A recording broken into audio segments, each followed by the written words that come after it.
आज जिल्हाधिकारी कार्यालय नांदेड येथे लेंडी प्रकल्पातील बाधित क्षेत्रातील गावांना धनादेश वाटप। सर्वात मोठे गाव मुक्रमाबाद येथील स्वेच्छा पुनर्वसनच्या 77 कोटी रुपये अनुदान वाटपचे प्रातिनिधिक स्वरूपात एका लाभार्थीचे चेक वाटप आज करण्यात आले व उर्वरित भाग लाभार्थ्यांना ऑनलाईन प्रणालीद्वारे उद्यापासून टप्प्याटप्प्याने खात्यावर अनुदान जमा करण्याच्या प्रक्रियेला सुरुवात व वाढीव कुटुंबाच्या नोटीस पण पुढील आठवड्यात वाटप करण्यात येणार असल्याचे सांगितले। आमदार डॉक्टर तुषारजी राठोड साहेब व जिल्हाधिकारी नांदेड अभिजित राऊत साहेब यांच्या हस्ते चेक वाटप करण्यात आले। त्याचबरोबर लेंडी धरणाच्या बाधित क्षेत्रातील वाढीव कुटुंबांचे अनुदान सुद्धा वाटप करण्याची प्रक्रिया सुरू केली आहे। अनेक वर्षांपासून या धरणाचे काम प्रगतीपथावर आहे। धरण वेळेत पूर्ण न झाल्यामुळे नैसर्गिक वंशवृद्धीमुळे कुटुंब संख्येत वाढ झाली आहे। वंशवृद्धीमुळे वाढलेल्या या सर्व कुटुंबांना मुक्रमाबाद शहराच्या धर्तीवर स्वच्छ पुनर्वसनाचा लाभ देण्यात यावा अशी मागणी आमदार तुषार राठोड यांनी केली होती।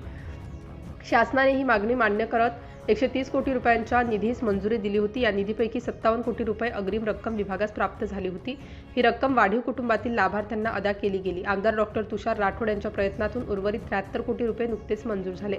लेंडी धरणाच्या बाधित क्षेत्रातील ज्या गावात पुनर्वसनासाठी प्लॉटचे वाटप केले अशा गावठाणात ज्यांना प्लॉट शिल्लक नाहीत अशा मूळ लाभार्थ्यांना सुद्धा मुक्रमाबाद शहराच्या धर्तीवर स्वच्छ पुनर्वसन मंजूर करण्यात आले। यावेळी संबंधित विभागाचे सर्व अधिकारी, भाजपा मुखेड, युवा तालुकाध्यक्ष हेमंतप्पा खंकरे, डॉक्टर अमोल कटेलवाड इत्यादी उपस्थित होते। सिटी इंडिया न्यूजसाठी नांदेडवरून आपले प्रतिनिधी जयप्रकाश गोंडशेटवाड।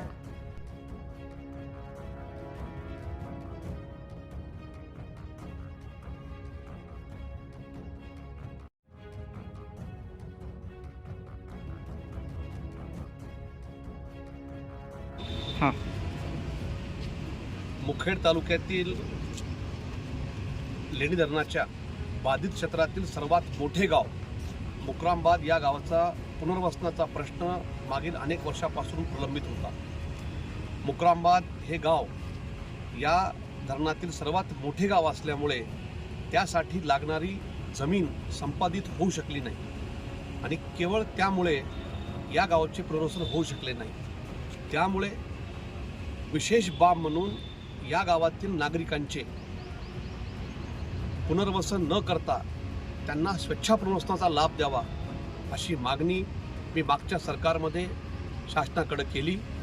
या अनुषंगानं तत्कालीन जलसंपदा मंत्री गिरीश महाजन, तत्कालीन मुख्यमंत्री देवेंद्रजी फडणवीस साहेब यांनी सकारात्मकता दाखवून या प्रश्नाला त्यांनी मंजुरी दिली व 2 नोव्हेंबर 2018 रोजी स्वच्छ पुनर्वसनाला मंजुरी देण्यात आली आणि त्यापोटी प्रत्येक लाभार्थ्याला 3,70,000 रुपये मंजूर करण्यात आले। 2-3 नंतरच्या काळामध्ये या सर्व लाभार्थ्यांच्या याद्या करणे या सर्व बाबी प्रशासनाने केल्या। दरम्यानच्या काळामध्ये 2.5 वर्ष राज्यामध्ये आमच्या विचारात सरकार नसल्यामुळं हा प्रश्न प्रलंबित होता, परंतु आता राज्यामध्ये भारतीय जनता पार्टी आणि युती सरकार आल्यानंतर या स्वच्छ पुनर्वसनासाठी लागणारा निधी आम्ही शासनाकडून मंजूर केलेला आहे आणि 77 कोटी रुपये यासाठी आता शासनाकडून मंजूर केलेले आहेत आणि आज जिल्हाधिकारी कार्यालय नांदेड येथे पहिल्या लाभार्थ्याला आम्ही आज प्रातिनिधिक स्वरूपामध्ये आम्ही चेकचं वाटप केलेलं आहे। पुढील 8 दिवसामध्ये मुक्रमाबाद गावातील सर्वच लाभार्थ्यांना या रकमेचं त्या ठिकाणी रक्कम आम्ही अदा करणार आहोत।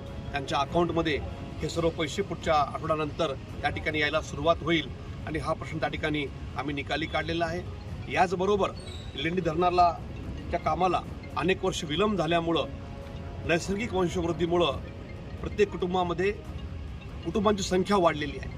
आमची शासनाकडे ही मागणी होती की कुटुंबाचा नवा सर्वे करावा आणि जी तरुण मुलं नवीन कुटुंब त्या ठिकाणी निर्माण झालेले आहेत या सर्वांना सुद्धा मुक्रमाबादच्या धर्तीवर स्वच्छ पुनर्वसन द्यावं।